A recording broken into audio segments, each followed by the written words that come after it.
Animal Político en Contextos. Tania Montalvo de Animal Político está con nosotros para hablarnos de energía limpia. Tania, muy buenos días. Hola, ¿qué tal? Buenos días, ¿cómo están? Te escuchamos con gusto.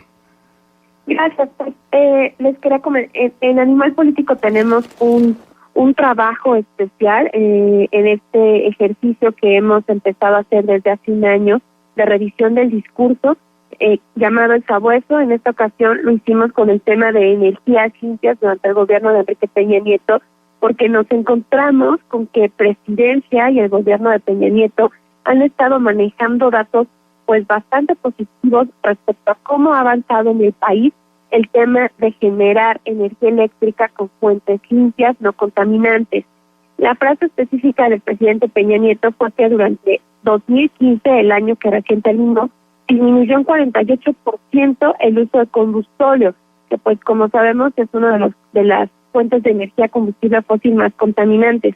Y dijo que por lo mismo se redujeron en 45% las emisiones de carbono de parte de la Comisión Federal de Electricidad.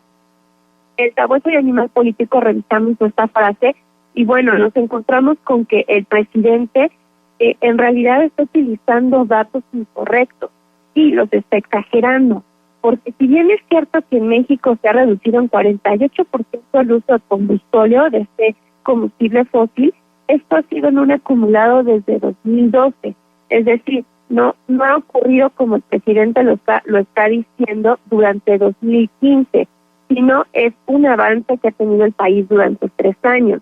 Las mismas cifras del Sistema de Información Energética muestran que solo durante 2015 se redujo el combustible, pero en 10% y no en 48% como indican las cifras de Presidencia. En ese mismo sentido, pues Peña Nieto habló de que el recorte en el uso de combustible permitió que las emisiones contaminantes, las emisiones de dióxido de carbono, disminuyeron 45%.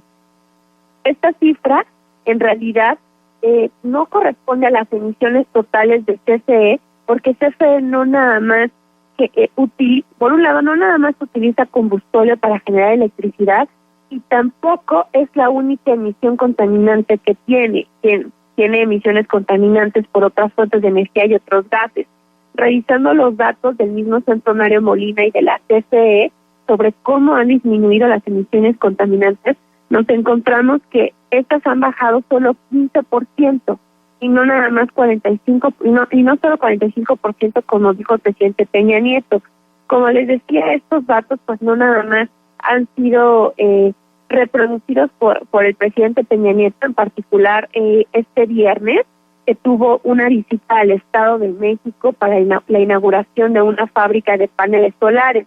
Incluso el Presidencia, el 28 de diciembre, publicó lo que llamó los logros del año en el tema de infraestructura y energía, que lo etiquetó con el título de Recuento 2015, y ahí también cometió el error, diciendo que durante 2015, solamente en el último año, las emisiones contaminantes de la Comisión Federal de Electricidad se redujeron 45%, cuando los datos oficiales de la misma comisión de centros independientes como el Mario Molina demuestran que pues estos datos son falsos y que han sido utilizados incorrectamente tanto por Presidencia como por el mandatario Peña Nieto.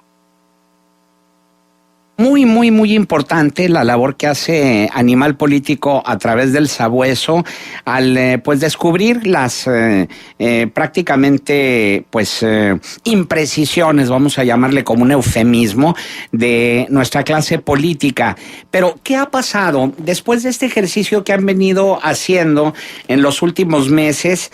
¿Ha habido alguna respuesta? Es decir, más allá de dejar en evidencia que faltaron a la verdad algunos de estos gobernantes o políticos, ¿qué más ha sucedido, Tania? Sí, el Sabueso, este ejercicio que hacemos en el político de revisión del discurso, cumple un año, como dices. En diciembre hicimos un ejercicio que llamamos el Sabueso del año, en donde invitamos a nuestros lectores a votar por la gran mentira, ¿no? De entre todos los discursos falsos que encontramos. ¿Qué ha pasado? Pues por un lado, este ejercicio se construye preguntando a las mismas autoridades cómo es que llegaron a ese dato, ¿no? O sea, se hace con los mismos datos oficiales para que no exista duda de que estamos utilizando la misma medición, digamos, ¿no? Los mismos datos y pues qué es lo que está pasando en el discurso. Hemos tenido algunas respuestas de parte de algunos funcionarios. La misma Presidencia de la República ha tenido que reconocer en al menos 2, 3 ocasiones que cometieron un error y han rectificado el dato. Esto, por ejemplo, para el tema de la Cruzada Nacional contra el Hambre, también para otro tema que fue el de las recomendaciones de parte de la Comisión Nacional de Derechos Humanos. Presidencia reconoció que hubo un error al momento de calcular cuántas recomendaciones había emitido la comisión, porque Peña Nieto estaba anunciando que había habido una disminución del 22% en las recomendaciones por violaciones a derechos humanos, lo cual resultó ser un error falso que lo registró el Sabueso. Entonces, o sea, sí nos hemos encontrado con que las dependencias, las autoridades reconocen que ha habido un error. No, todavía no llegamos al punto en el que ellos públicamente, a través de algún comunicado, algún mensaje, le dicen a la opinión pública, a la ciudadanía de este error, pero vamos avanzando con que Animal Político sí logra comunicarse con ellos para que hablemos de las cifras, de los datos, y las autoridades pues nos indiquen en dónde estuvo el error, como para que ellos calcularan e informaran incorrectamente. Bien, ahora quisiera también comentar un poco contigo y si pudieras compartir con el auditorio esta colaboración tuya en Animal Político, esta investigación bajo el título de Ingobernabilidad y bajo precio del petróleo, los riesgos de hacer negocios en México, con relación a esta encuesta del Foro Económico Mundial hecha para ejecutivos de todo el mundo, que muestra que la estabilidad en el país está en riesgo por la fluctuación del precio de los energéticos y la debilidad del Estado de Derecho. Y esto lo ligo con el comentario que hacía nuestro radioescucha Javier Luna Durán, que comentaba que precisamente el problema en nuestro país no es la corrupción, sino la falta de Estado de Derecho. Y bueno, va una cosa ligada con la otra, Tania. Sí, esta encuesta a diferentes ejecutivos se realiza cada año previo a la reunión anual del Foro Económico Mundial. Y resulta en parte de un reporte que se llama Riesgos Globales.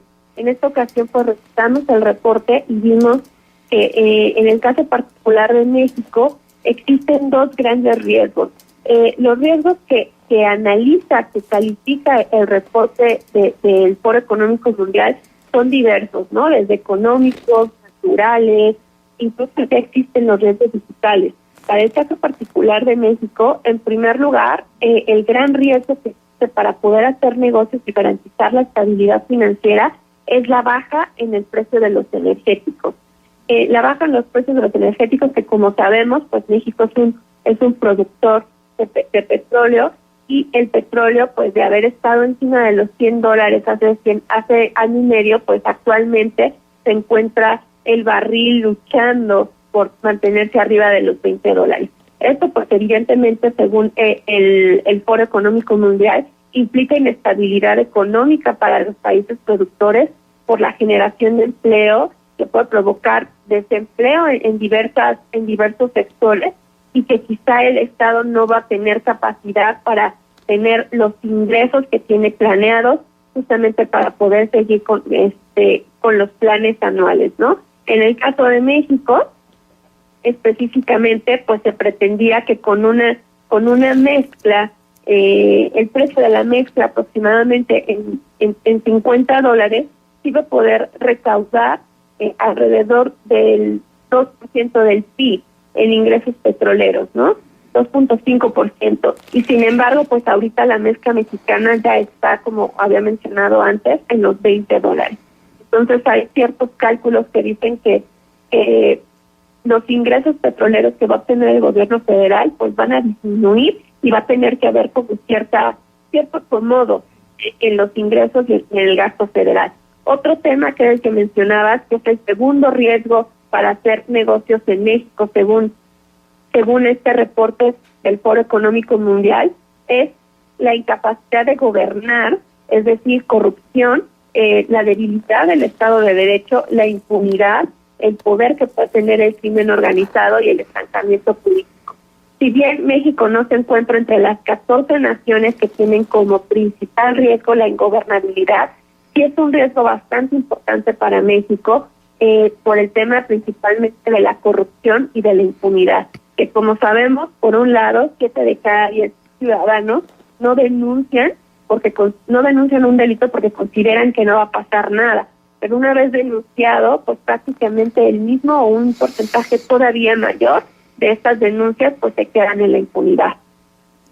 Ahora, hay otro dato también no menos importante que mencionas en tu reportaje, Tania, que es que a nivel global los principales riesgos que impactarán a la sociedad bajo un concepto que el Foro Económico Mundial llama desempoderar a los ciudadanos son el cambio climático y cómo aumentará la inseguridad alimentaria y la crisis que representa la migración y la situación de refugiados. Y me llamó la atención este concepto, esta palabra de desempoderar a los ciudadanos que llama el Foro Económico Mundial, cuando pues la corriente de la que se habla es que 2016 pudiera y debiera ser el año del empoderamiento de la ciudadanía. Sí, lo que se refiere al Foro Económico Mundial es que estos fenómenos, como es el cambio climático y la crisis provocada por migración y refugiados, pues básicamente llega un punto en el que puede ser tan grande que los ciudadanos no tienen poder para cambiar el rumbo que puede tomar. Particularmente el cambio climático, pues apenas en diciembre en París se firmaron los acuerdos para fortalecer las medidas de adaptación al cambio climático y de mitigación para evitar que más personas sigan sufriendo los cambios de este fenómeno natural. Sin embargo, pues lo que advierte el Foro Económico Mundial es que el cambio climático no nada más se trata de un calentamiento global, sino también va a afectar las principales fuentes de alimentación y las principales fuentes de agua de la ciudadanía, lo que va a provocar que muchos ciudadanos no tengan con qué alimentarse y tampoco tengan agua para beber. Esto no nada más implica una crisis alimentaria, también es una crisis de salud, pero también puede convertirse en una crisis migratoria, porque pues estas personas que cada vez tengan menos acceso a alimentos y a agua, se van a ver obligados a migrar. Y es probable que pues las ciudades no estén del todo preparadas para recibir a toda la gente de zonas rurales, del campo, que se vean afectadas por el cambio climático, por desastres naturales de grandes dimensiones y que se dan en la necesidad de acudir a centros urbanos, ¿no? Eso por un lado. También se vincula directamente, como les decía, con temas migratorios, pero pues también aumenta la situación de crisis que actualmente se vive con el tema de refugiados.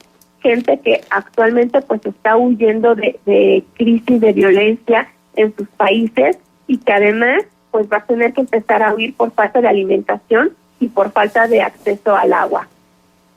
Y el dato que da el Foro Económico Mundial es más que preocupante. Más de 1,000 millones de personas padecen un mal acceso al agua, pero cerca de 2.7 mil millones, es decir, el 40% de la población mundial, sufren escasez de agua al menos durante un mes cada año. Y bueno, pues esto lo vemos también incluso en nuestro país, Tania.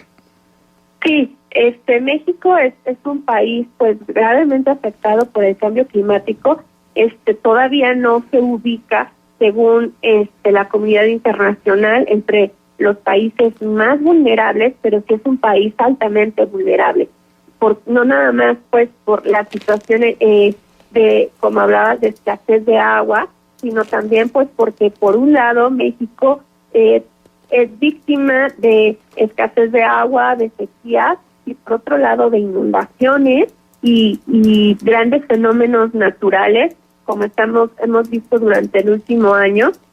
Pues debido a su gran diversidad y diferentes ecosistemas, México es un país altamente vulnerable al cambio climático. Claro. Muy bien. Y finalmente, el último de los riesgos que hace referencia a este reporte 2016 es el de los ciberataques. Sí, así es. Se refiere particularmente a naciones como Estados Unidos, por ejemplo, en donde pues ya su economía está 100% digitalizada, con acciones como pues e-commerce, una economía digital que pues se hace básicamente en la red. Y pues el gran riesgo del que habla actualmente el Foro Económico Mundial es al robo de datos y a un superataque digital en donde pues prácticamente pueda quedar la economía paralizada ante este ciberataque. Muy bien, Tania Montalvo de Animal Político, nuestro agradecimiento por tu participación aquí en Contextos. Muchas gracias a ustedes, que tengan buen día. Buenos días.